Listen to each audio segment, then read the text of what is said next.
두 사람이 대화를 하고 있다고 가정을 해보겠습니다. 한 사람은 저를 보고 저를 알고 저와 함께 지내는 사람이고, 한 사람은 저를 본 적이 없는 사람이 대화를 합니다. 저를 본 적이 없는 사람이 저에 대하여 질문을 하고, 저를 아는 사람이 대답을 하는 대화입니다. 저기요, 광명근 목사님이라는 분이 어떻게 생겼어요? 광 목사님이요? 아주 멋있게 잘 생겼습니다. 그렇게 말하면 이해가 잘 안 되니까 예를 들어서 좀 자세히 설명해 주세요. 그럼 제가 예를 들어 드릴게요. 광 목사님은 키는 현빈, 얼굴은 원빈, 몸매는 김우빈, 머리는 골빈입니다. 이제 광명근 목사님이 어떻게 생겼는지 아시겠지요?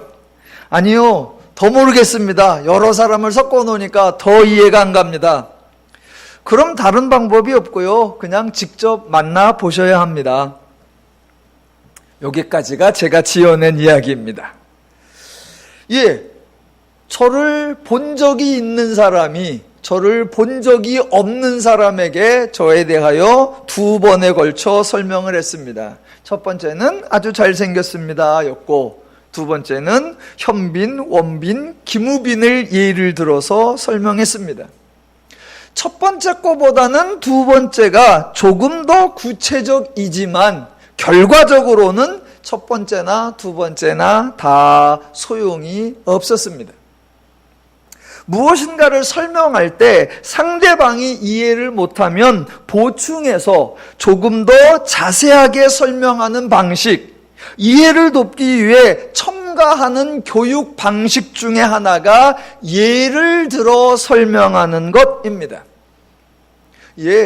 교육 방식에서 자주 쓰고, 저와 여러분도 어떤 대화할 때 자주 사용하는 방식, 예를 들어 설명하는 것입니다. 그런데 여러분이 성경을 이렇게 읽어보시면 이상하게도 성경에는 예를 들어 설명하는 방식이 거의 등장하지 않습니다. 예를 들어 설명하는 방식, 일반적으로 예화라고도 하고요, 또는 비유라고도 하고요, 또는 퍼포먼스라고도 하는데요. 성경에는 예화나 비유가 거의 없습니다. 물론 얼핏 복음서에 보면 예수님께서 비유를 많이 말씀하셨잖아요. 맞습니다.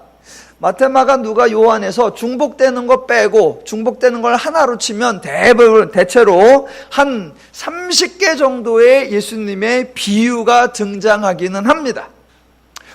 복음서에는 비유가 등장한다고 칩시다. 그러면 구약으로 와보면 구약에는 비유는 아예 없고 예화 또는 말이나 행동을 통해서 설명하는 것, 또는 어떤 사물을 가지고 간접적으로 설명하는 방식, 그런 방식이 거의 등장하지 않습니다.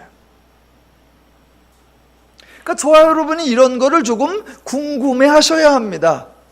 어떤 것을 설명하는데 이해를 못하니까 추가해서 더 잘 이해할 수 있도록 설명하는 방식, 좋은 교육 방식입니다. 그렇다면 성경에도 그런 방식이 많이 나와야 하고, 가능하면 하나님께서 더 자주 사용하여서 더 열심히 설명하는 듯한 모습이 나와야 하는데, 반대로 성경에는 그런 방식이 거의 없더라는 겁니다.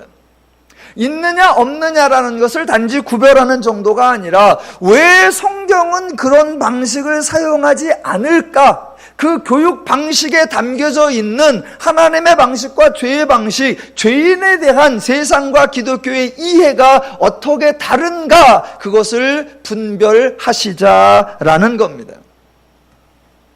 세상의 교육 방식에는 예를 들어 사용하는 게 자주 나오지요. 당연합니다. 왜냐하면 본체 또는 실체를 직접 대면해서 교육하는 게 아니니까. 실체는 따로 있고 본체는 따로 있고, 우리는 그것을 보거나 만나기가 힘드니까 그것을 대신하여 예를 들어 설명할 수밖에 없지요. 그냥 아주 단순하게 호랑이에 대해서 설명하면 호랑이는 동물원에 있고 교육은 교실에서 진행되니까 1차적으로 말로 할 수밖에 없습니다. 호랑이라는 게 있다, 얼룩무늬가 있고 얼굴은 둥그란데 발톱은 크고 말로 하지요. 그럼 애들이 감을 못 잡으면 그 다음에 이제 그림을 보여주거나 사진을 보여주거나 호랑이 동영상을 보여주어서 이렇게 생겼다라고 하지요. 그래도 애들이 못 알아들으면 마지막에 드디어 이제 동물원으로 직접 가는 거죠. 그리고 봐라, 저게 호랑이다 라고 알려주는 방식. 그러니까 실체가 눈앞에 없으니까, 결과물이 눈앞에 없으니까, 그건 따로 있으니까 일단 말로 하고, 말로 안 되면 예를 들고, 예로 안 들면 그제사 실체를 보는 거, 그게 세상의 교육 방식입니다. 추상적인 내용에 대해서도 마찬가지입니다. 예를 들어 행복에 대해서 설명을 한다. 그러면 설명하기가 참 난감합니다. 그러니까 일단 말로 하죠. 행복이란 말이야, 모두가 기뻐하는 거야, 또 서로가 즐거워하는 거야. 애들이 행복이 뭔지 감을 못 잡아요. 그러면 어떤 가정이 있어 라고 예를 들거나, 어떤 부모와 자녀가 있는데 서로를 존중하며 아주 기쁘게 사는 거, 또는 한 마을이나 공동체의 예를 들면서 그런 게 행복이란다. 그래도 못 알아들으면 야 가자. 그래서 어느 가정에 가서 4대가 함께 어우러져 사는 그런 모습, 어느 마을로 가서 범죄 없는 마을로 서로를 존중하며 예의 바르게 지내는 그런 현장학습 또는 견학을 통해서 교육을 하는 거, 그게 세상의 교육 방식입니다. 그런 당연히 여겨지는 교육 방식이 기독교에는, 성경에는, 하나님의 사역에는 거의 등장하지 않는다는 겁니다. 왜 등장하지 않느냐? 그 이유는 하나님은 직접 결과를, 직접 실체를, 직접 본질을 가지고 시행하시니까 굳이 예를 들어야 하실 이유가 없다라는 겁니다. 하나님은 실물을 가지고, 하나님은 그 내용의 본질, 그걸 가지고 실물 교육, 체험 교육, 현장 학습을 제일 먼저 시작합니다. 하나님이 어떤 분이세요? 하나님이 얼마나 강하세요? 이런 질문을 하면 하나님은 이라고 말을 하는 것이 아니라 하나님은 직접 행하셔서 하나님의 힘, 하나님의 능력, 하나님의 권세를 현장에서 경험하고 목도하게 해버리십니다. 출애굽 보자. 그래서 하나님이 10가지의 이적과 능력을 행하셔서 사람들이 그 자리에서 우와, 하나님은 애굽의 신들보다 세시구나, 우와, 하나님은 이렇게 다양한 능력이 있으시구나, 우와, 하나님은 이런 분이시구나 라는 걸 보고 듣는 거예요. 그러니까 하나님이 어떤 분이시냐면 이라고 예를 들어야 할 이유가 없습니다. 왜? 예를 들어서 설명하려고 하는 그 내용을, 그 실체를 직접 친히 행하시기 때문입니다. 또 하나님이 죄인을 사랑하세요? 얼마나 사랑하세요? 말이 필요 없고 예를 들자면 필요 없어요. 왜? 하나님께서 친히 죄인을 사랑하시는 모습을 행하시거든요. 어떤 선이나 어떤 의의를 행하지 않았는데도 출애굽의 경우 애굽에서 이스라엘 건져내신 후 광야 내내 하나님께서 그들을 사랑하사 돌보시고 공급하시고 책임지시고 보호하세요. 원망하고 불평해도 하나님의 은혜를 지속적으로 주고, 심지어는 거부하고 부인하고 떠날지라도 하나님은 끝끝내 그 은혜를 지속적으로 주셔서 우와, 하나님의 사랑은 이렇게 끈끈한 거구나, 우와, 하나님의 긍휼은 이렇게 지치지 않는 거구나 라고 하나님이 직접 보여주신 거예요. 그래서 하나님의 교육은 실체, 내용, 본질, 결과 이미 나와 있습니다. 그래서 예를 들어줄 필요가 없습니다. 하나님의 사역에서 실체가 드러났을 때 그 내용을 이해하지 못했다면 예를 들어서 설명해 줄 때에 이해할 수 있는 가능성은 높아지는 것이 아니라 더 낮아지는 겁니다. 왜요? 본질을 가지고도 이해를 못했는데 본질을 예를 들어 설명하는 것으로 이해가 가능하냐? 불가능한 거예요. 그래서 복음서에서 예수님이 말씀하신 비유라는 것도 절대로 오해하시면 안 됩니다. 비유의 용도를 착각하시면 안 돼요. 예수님께서 하나님 나라를 가르치시고 천국을 설명하시다가 사람들이 못 알아들으니까 어떻게 하면 저들을 알아듣게 할까? 좀 더 쉽게 더 잘 이해하도록 하나님이 친절하게 비유까지 동원해서 설명하시는구나 라고 착각하시면 안 됩니다. 그래서 예수님이 직접 말씀하시고 예수님이 직접 행하실 때에는 사람들이 이해하지 못하다가 비유를 들어서 설명해 주시니까 조금 더 쉽게 이해를 했다. 성경에서 등장하는 비유는 보충 설명이구나, 추가 설명이구나, 더 나은 설명이구나 라고 생각하시면 오해입니다.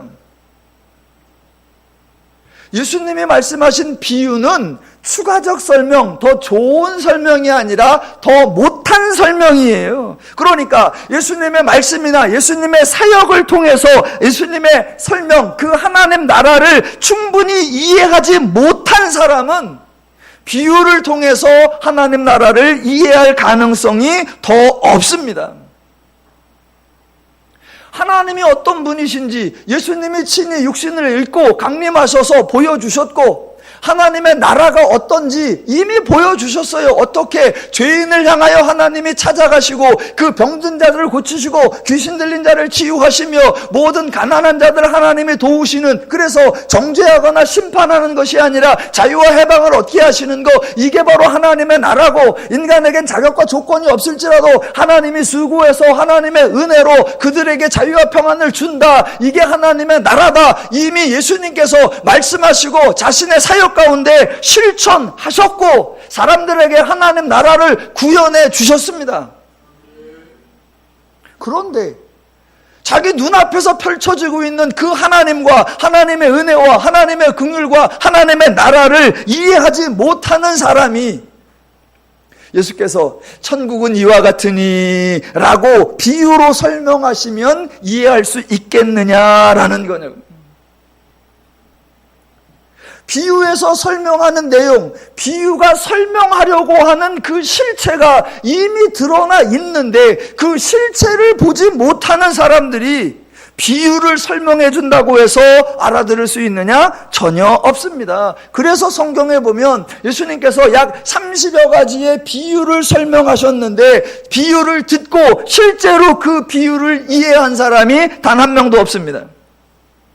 이게 얼마나 웃기냐면요. 자, 사람들이 이해를 못하니까 실체가 있는데 그 실체를 이해를 못하니까 비유를 들어줬단 말입니다. 그랬더니 제자들이 뭐라고 하느냐? 비유를 설명해 달래요. 아니, 이미 실체를 보여줬는데 그걸 이해를 못해서 비유를 들어줬더니 그때서 비유를 설명해 달래. 그러면 비유도 못 알아듣는 사람이 실체를 알아들을 수 있을까? 못 알아듣습니다. 못 알아들어요. 그러니까 기독교의 교육 방식은 세상과 다르다. 세상은 실체나 결과를 따로 떼어놓고 일단 말을 하고 그 다음에 예를 들어주고 그래도 안 되면 실체가 등장한다. 기독교는 정반대로 일단 실체가 등장한다. 본질이 나온다. 결과가 나온다. 내용이 나온다예요. 그러니까 처음에 가장 좋은 교육 방식을 쓰는 겁니다. 그래서 2차, 3차로 갈수록 교육적 효과는 떨어지게 돼 있어요. 처음에 못 알아들으면 두 번째, 세 번째는 더더욱 못 알아듣습니다. 그래서 기독교 오늘날 교회에서 가장 웃기는 일, 가장 어리석은 방식이 뭐냐면 하나님이, 예수님이 구현하신 하나님 나라도 못 알아듣는 사람이, 비유로 설명해도 못 알아듣는 사람이 천국 갔다 왔다는 사람의 간증을 들으면서 천국은 저런 거구나 라고 이해하려고 하는 거, 그게 가장 바보 같은 방식이고 가장 허무맹랑한 방식입니다. 왜 이렇게 서론을 길게 하냐면 이 방식을 이해하셔야 오늘 13장 1절부터가 여러분에게 접근이 가능하기 때문입니다. 오늘 13장, 예레미야 13장을 보시면 성경에는 거의 없는 사례, 구약에는 더더욱 없는 방식, 참으로 하나님이 오랜만에 예를 들어 설명하는 거, 일종의 퍼포먼스를 행하셔서 설명하는 그런 이야기가 등장하는 겁니다. 자, 일단 이야기는 1절로부터 7절인데 제가 한번 읽어보겠습니다. 여호와께서 이와 같이 내게 이르시되 너는 가서 뱃띠를 사서 내 허리띠에 띠고 물에 적시지 말라 하시기로 내가 여호와의 말씀대로 띠를 사서 내 허리에 띠니라. 여호와의 말씀이 다시 내게 임하여 이르시되 너는 사서 내 허리에 띈 띠를 가지고 일어나 유브라데로 가서 거기서 그것을 바위 틈에 감추라 하시기로 내가 여호와께서 내게 명령하신 대로 가서 그것을 유브라데 물가에 감추니라. 요란을 후에 여호와께서 내게 이르시되 일어나 유브라데로 가서 내가 내게 명령하여 거기 감추 한 띠를 가져오라 하시기로 내가 유브라데로 가서 그 감추었던 곳을 파고 띠를 가져오니 띠가 썩어서 쓸 수 없게 되었더라 입니다. 자, 여기까지가 예를 든 장면이고 퍼포먼스이고 이 장면을 설명하는 내용이 8절로부터 10절인데 그것도 일단 읽어볼게요.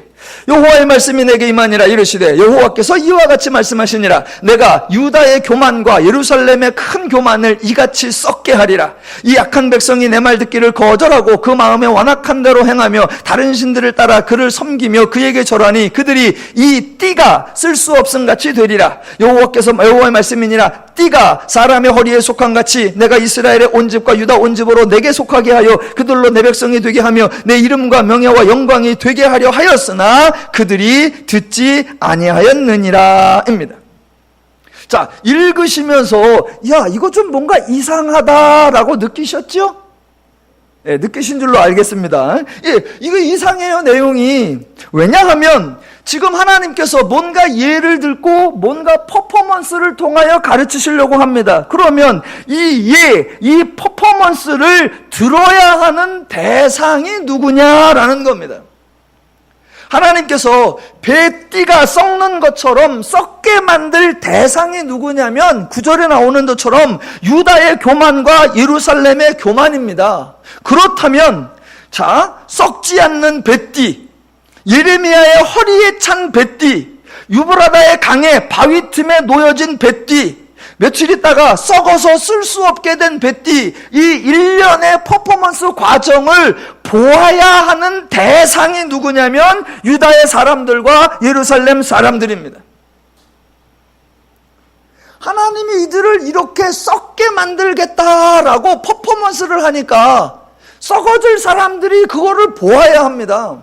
물론 왜 그렇게 하는지 이유도 나오십니다. 구체적으로 하시는 이유가 10절과 11절 다시 한번. 이 악한 백성이 내 말 듣기를 거절하고 그 마음에 완악한 대로 행하며 다른 신들을 따라 그를 섬기며 그에게 절하니 이 띠가 쓸 수 없음 같이 되게 하리라.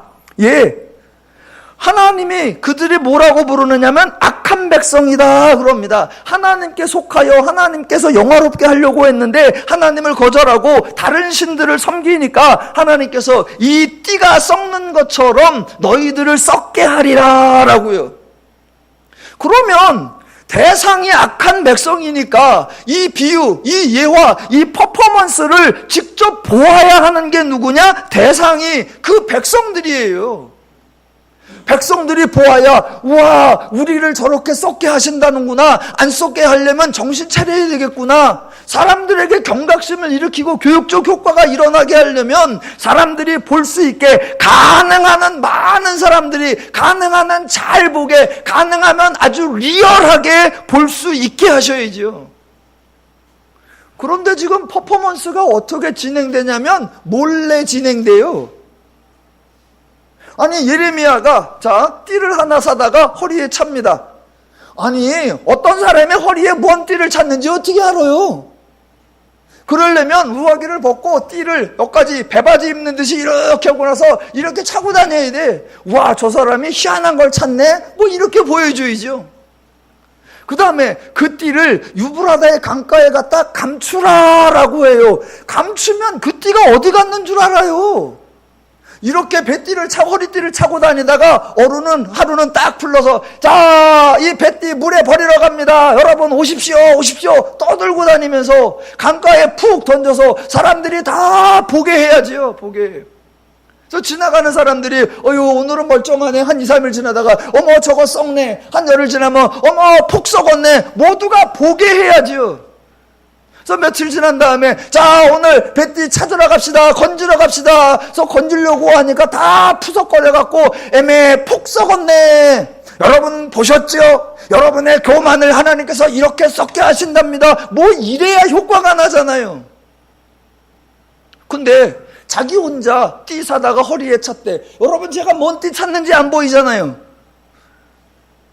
제가 허리띠를 숨겼는지 안 숨겼는지 모르시잖아요. 아니 무슨 퍼포먼스를 이렇게 해요? 무슨 시청각 교육을 이렇게 하십니까? 이렇게 하실 바에야 차라리 하나님이 그동안 하시던 방식으로 하는 게 나아요. 그냥 예레미야 통해서 야 너 가서 떠들어라. 그래서 길거리 가서 하나님께서 우리를 멸하신다고 한다. 우리가 돌아서자. 뭐 그러는 게 낫죠. 왜? 그러면 들리기라도 하지.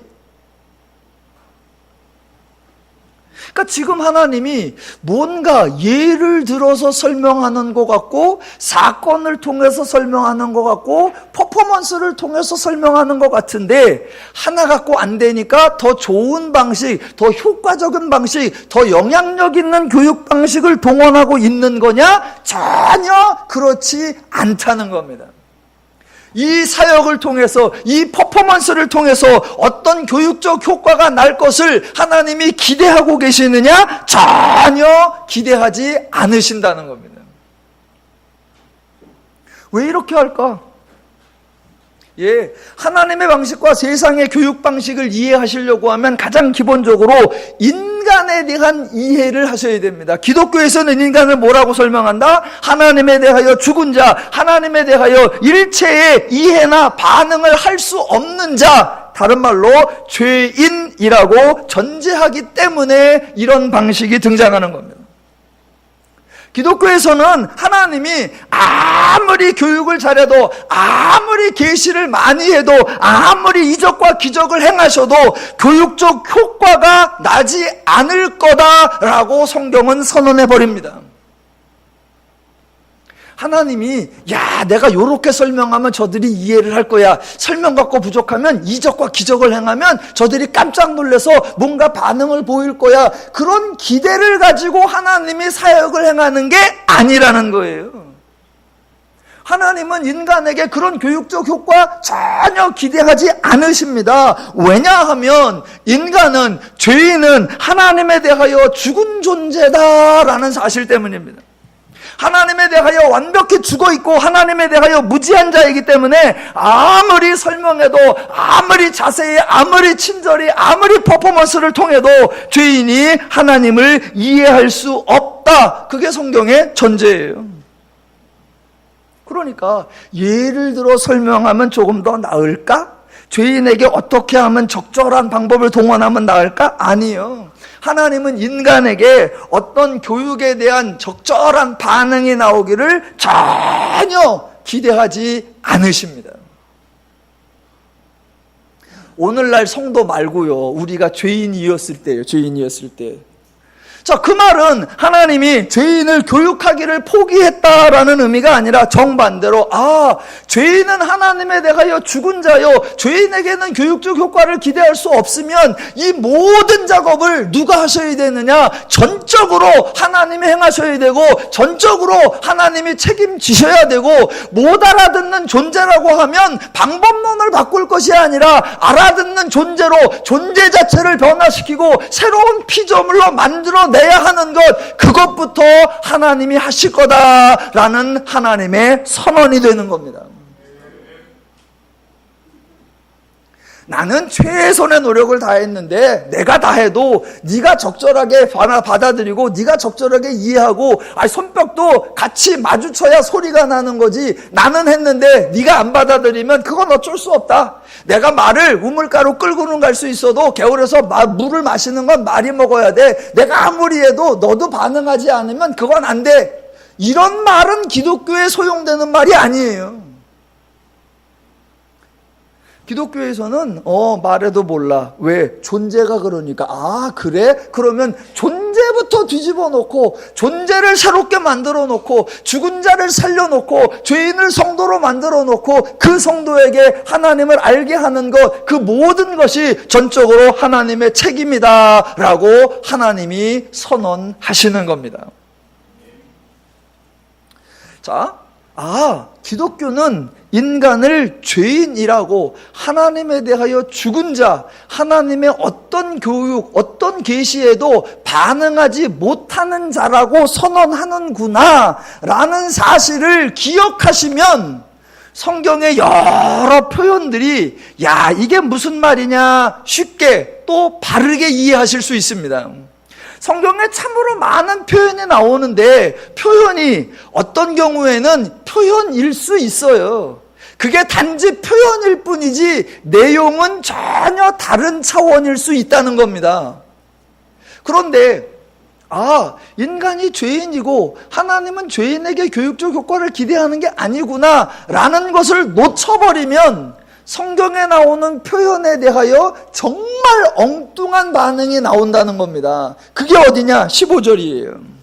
자, 오늘 본문 15절 가보겠습니다. 하나님이 말씀하십니다. 너희는 들을지어다, 귀를 기울일지어다, 교만하지 말지어다, 여호와께서 말씀하셨음이라. 이 말씀을 하나님이 하셨습니다. 그럼 제가 질문해 보겠습니다. 너희는 들을지어다 그랬더니 과연 이스라엘이 들을까요? 귀를 기울일지어다, 과연 이스라엘이 귀를 기울일까요? 교만하지 말지어다, 과연 이스라엘이 교만하지 않을까요? 정답은 아니요입니다. 이스라엘은 듣지 않을 것이고, 이스라엘은 귀를 기울이지 않을 것이고, 이스라엘은 교만하지 말지 않을 것입니다. 정확하게 말하면 이스라엘은 들을 수가 없고 귀를 기울일 수가 없고 교만하지 않을 수가 없습니다. 왜냐? 죄인이니까. 그런데 예레미야 13장 15절을 딱 읽고서 한다는 말이, 여러분 오늘 하나님께서 이 말씀하셨습니다. 귀를 기울이라, 들으라, 교만하지 말라고 하셨습니다. 하나님의 명령이요 하나님의 지시입니다. 그러니까 우리는 순종해야 합니다. 그래서 우리 모두 하나님 말씀을 들읍시다. 하나님의 말씀에 귀를 기울입시다. 교만하지 맙시다 라고 한다면 그게 바로 코미디예요. 그게 바로 코미디예요. 제가 지금 하나님 말씀에 불순종하자고 여러분을 선동하는 것이 아니라 하나님 말씀의 의도를 바르게 파악하고 하나님의 말씀을 왜곡하지 말라는 겁니다. 가장 단순하게 생각해 봅시다. 하나님께서 들을지어다 그랬더니 죄인이 듣고, 귀를 기울일지어다 그랬더니 귀를 기울이고, 교만하지 말지어다 그랬더니 교만하지 않으면 그게 죄인이에요? 아니, 죄인이 그 정도 반응을 보일 수 있으면 하나님이 하실 일이 없어요. 죄인이 그렇게 순종하려면 예수님께서 강림하실 필요가 없고 예수님이 십자가를 지실 이유도 없습니다. 죄인이 그렇게 말을 잘 들으면 하나님은 그냥 말씀만 하시면 돼요. 죄인이 그렇게 자기 문제를 잘 해결할 수 있으면 하나님은 툭툭 던지면 돼요.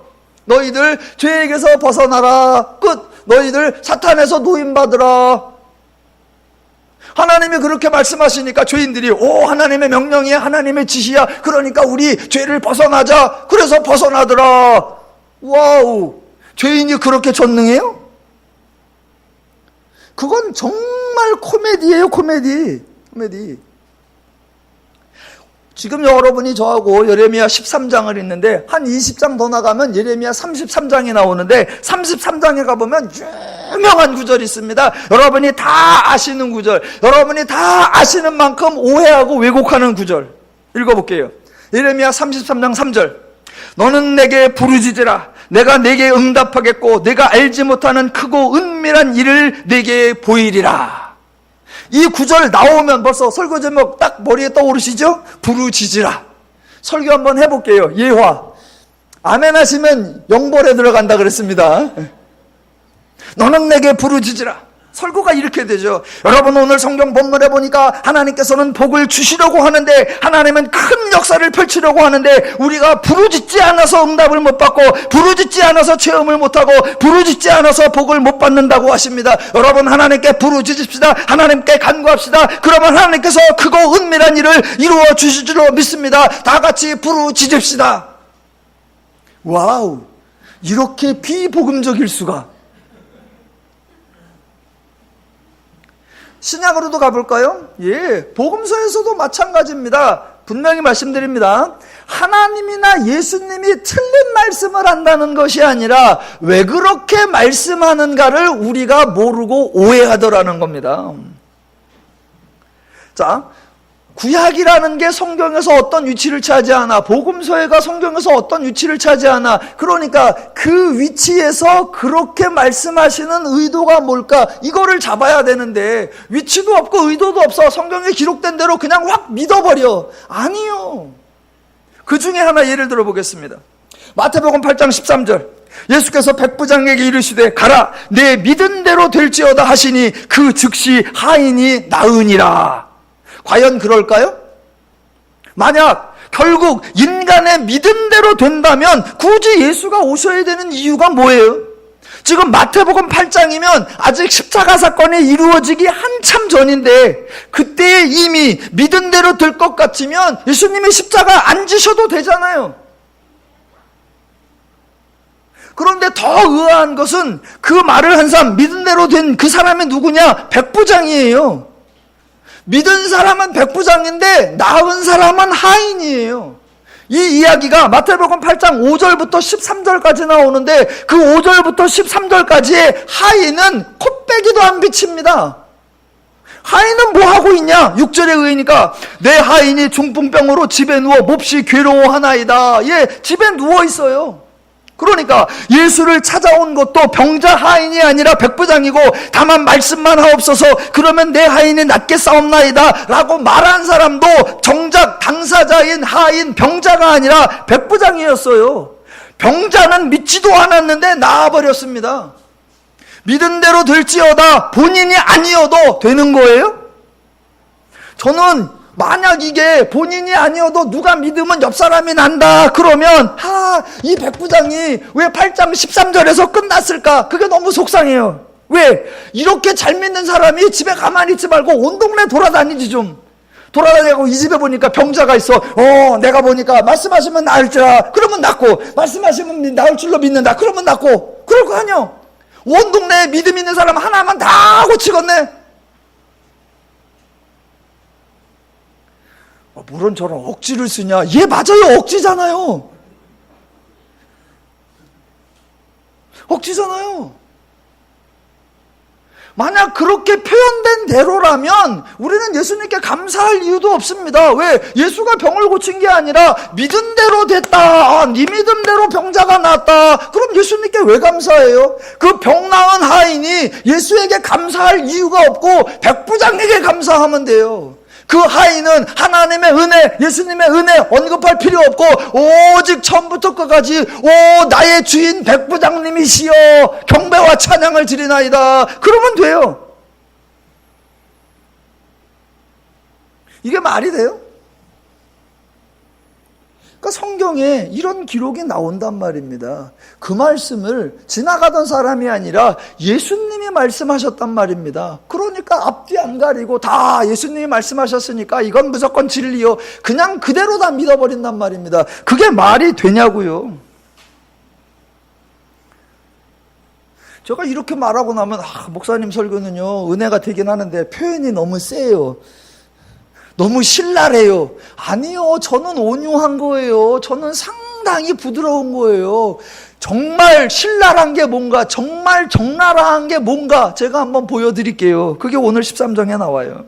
자, 저보다 훨씬 과격하고 저보다 훨씬 신랄하신 분 만나보시겠습니다. 23절로 갑니다. 자, 23절 일단 읽어볼게요. 구수인이 그의 피부를, 표범이 그의 반점을 변하게 할 수 있느냐? 할 수 있을진데 악에 익숙한 너희도 선을 행할 수 있으리라. 자, 맨 앞에 나오는 구수인이 그의 피부를, 이거 요즘 같으면 큰일 나요. 인종차별 발언이라고 이런 얘기하면 큰일 나는데 하나님은 그런 차별을 하실 분이 아니라는 걸 아니까 오해를 하지 마시고 의미를 파악해 보겠습니다. 자, 구수인. 개역 개정 성경에는 구스인이라고 번역되어 있고 다른 대부분의 성경에는 이디오피아인이라고 번역을 했습니다. 그래서 이디오피아 사람, 오늘날 지리적으로 보면 아프리카 사람이었던 걸로 봅니다. 그리고 조금 더 사전적으로 가보면 구스인의 그 구스가 히브리어 단어의 사전에 보면 검다, 색깔로 검은색이라는 의미도 가지고 있습니다. 그러니까 지금 본민이 구스인이라고 한 것은 이디오피아 사람이나 애굽 사람이냐, 이걸 어느 나라 사람이냐에 초점을 맞춘 것이 아니라 피부 색깔, 색이 검은 사람이구나. 저도 약간 구스 쪽이에요.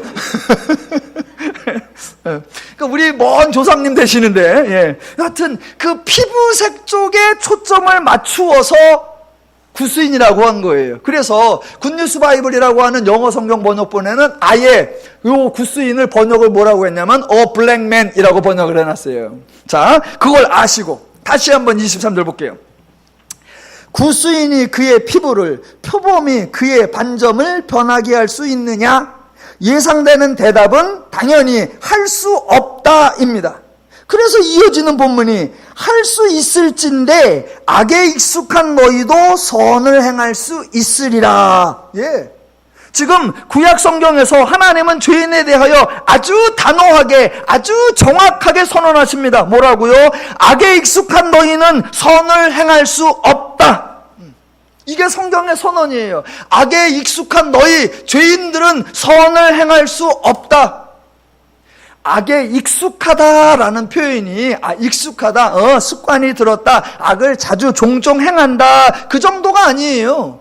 익숙하다, 요거에 해당하는 히브리어 단어 뜻이 형용사적으로는 숙달된, 노련한, 솜씨 좋은, 잘하는 그런 거고요. 명사적으로는 제자, 가르침을 받은 자, 문화생. 그러니까 악의 숙달, 악의 노련, 악의 솜씨 좋고, 악의 제자, 악의 가르침을 받은 자, 악의 문화생. 아예 악에 찌들었다, 악에 중독되었다. 악과 어느 정도 연관이 있는 것이 아니라 아예 뼛속까지 악인이다. 그래서 당연히 악만 행할 수 있다. 이게 성경의 선언입니다. 그러니까 악인이 선을 행하기를 기대하는 가능성은 구스인이 피부색을 바꾸는 것만큼이나 표범이 반점을 없애는 것만큼이나 어렵다. 차라리 구스인은 피부색을 바꿀 수 있을지언정, 표범은 반점을 없앨 수 있을지언정, 악인은 선을 행할 수 없다. 이게 하나님의 선언입니다. 자, 그걸 기억하시고 또 다른 구절을 봐야 된다는 겁니다. 그 말씀대로 하면 악인은 선을 행하는 것 전혀 불가능합니다. 이렇게 선언하시는 하나님이 아주 순진하시게 15절처럼 너희는 들을지어다, 귀를 기울일지어다, 교만하지 말지어다 라는 기대 충만한 말씀을 하시겠습니까? 그럴 리가 없습니다. 그런 악인들을 향하여 너희가 부르짖으면 응답하겠고 내가 알지 못하는 크고 비밀한 일을 네게 보이겠다라고 어이없는 제안을 하실 리가 있을까요? 그럴 리가 없습니다. 이런 악인들에게 믿은 대로 될지어다라는 일말의 가능성도 없는 희망 고문을 하나님이 언급하실 리가 있습니까? 그럴 리가 없습니다. 없습니다. 그러니까 분명히 하나님께서 들을지어다, 귀를 기울일지어다, 교만하지 말지어다, 돌아서라, 회개하라 라고 하셨다고 해서, 그러니까 우리는 들읍시다, 귀를 기울입시다, 교만하지 맙시다, 회개합시다, 돌아섭시다, 이런 다짐과 각오를 해야 할 일이 아닙니다. 하나님이 우리에게 그런 반응을 기대하지 않습니다. 차라리 구스인이 피부색을 바꾸지, 차라리 표범이 반점을 없애지, 차라리 광 목사가 설교를 짧게 하지. 그럴 수 있느냐? 없느니라예요. 없느니라. 악인은, 악에 익숙한 너희는 선을 행할 수 없다. 하나님이 이렇게 너무 심하게 말씀하신다고, 너무 매몰차게 몰아친다고 서운하게 될 것이 아니라, 이렇게 말씀하시면 저와 여러분은 정반대로 이 말 속에 담겨있는 하나님의 의도를 읽어내야 합니다. 아, 하나님이 이렇게 단정하신다면, 악인의 가능성에 대하여 1%도 기대하지 않으신다면 이제 모든 것은 전적으로 하나님이 행하셔야 하는구나, 하나님이 책임지셔야 되는구나, 하나부터 100까지 온전히 하나님이 이루어내셔야 하는구나, 하나님은 그걸 다짐하시는구나 라고 이해하셔야 합니다. 만약 악인은 할 수 없다 단정해놓고 하나님도 아무것도 안 한다, 그러면 그것처럼 무의미한 내용이 뭐가 있어요? 악인의 실체를 이렇게 정확하게 신랄하게 까발려놓고 하나님도 아무것도 안 하신다면, 지난주 하신 얘기는 말할 수가 없죠. 죄인들을 향하여 너희는 내 집, 내 소유, 내 마음으로 사랑하는 자, 악인들을 향하여 내 포도원, 내 목, 내가 기뻐하는 땅이라, 이런 말씀을 하실 수가 없지요. 하나님이 아무것도 안 하시면서 나는 너희의 주인이고 너희는 내 소유다 라고 말씀하신다면 그거야말로 아무 말 대잔치죠. 그런데 지금 인간에게 이렇게 불가능을 단정하시는 것만큼, 그러니까 하나님이 일하시겠다, 그러니까 하나님이 책임지시겠다라고 선언하시고 실제로 하나님이 그렇게 행하시니까 그 하나님의 모든 사역이 은혜가 되는 것이고, 그 은혜를 받은 저와 여러분 모두가 그 하나님께 감사해야 할 이유가 생기는 줄로 믿습니다.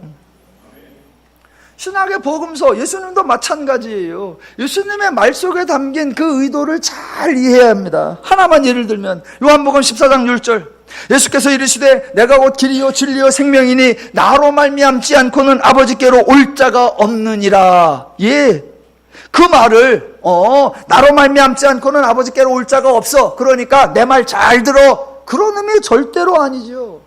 예수님께서 모든 다른 방법을 차단해놓고 하나님께 가는 거, 아버지께 가는 거, 나 혼자 독점이야, 그러니까 나를 통해야만 돼, 그걸로 인간에게 복종과 인간에게 희생을 요구한다면 예수님이야말로 인류 역사의 최악의 폐륜적 신이 될 겁니다.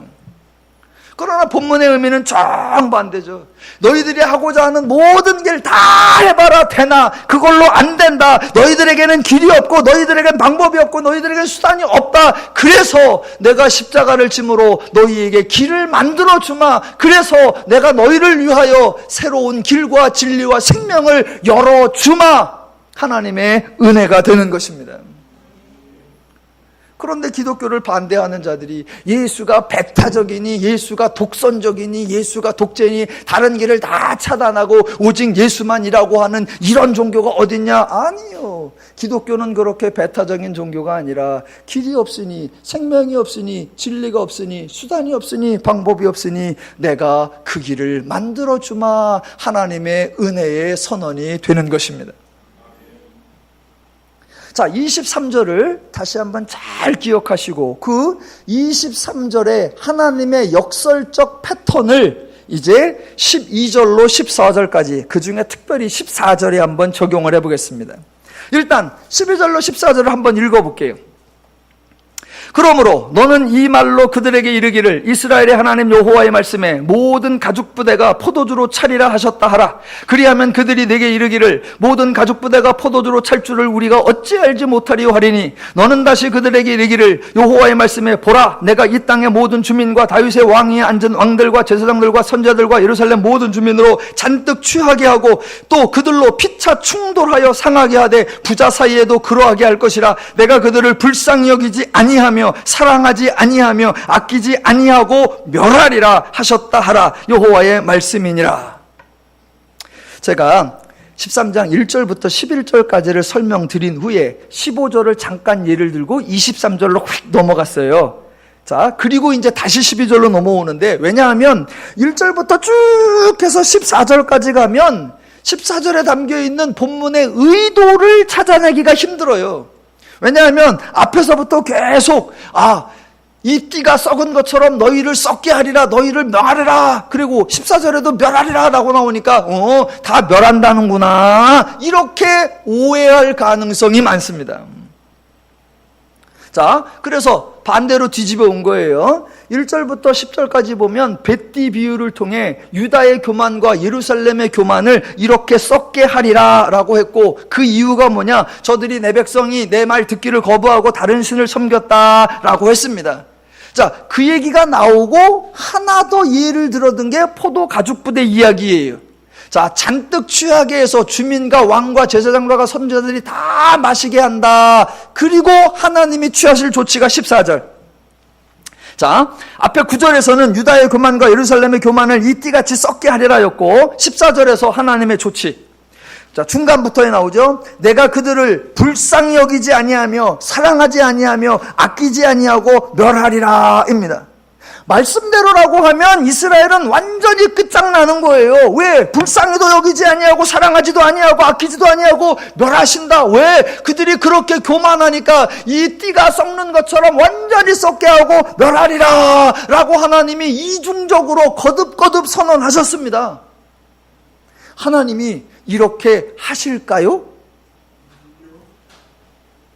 하나님이 이렇게 하실까요? 자, 그래서 23절을 제가 다시 한번 볼게요. 23절 일단 읽어보겠습니다. 구수인이 그의 피부를 표범이 그의 간점을 변하게 할 수 있느냐? 할 수 있을진데 악에 익숙한 너희도 선을 행할 수 있느니라.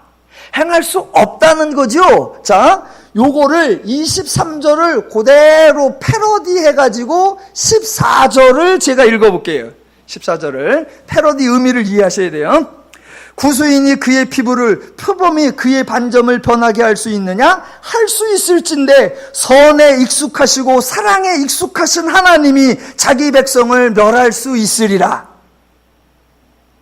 가능합니까? 불가능합니까?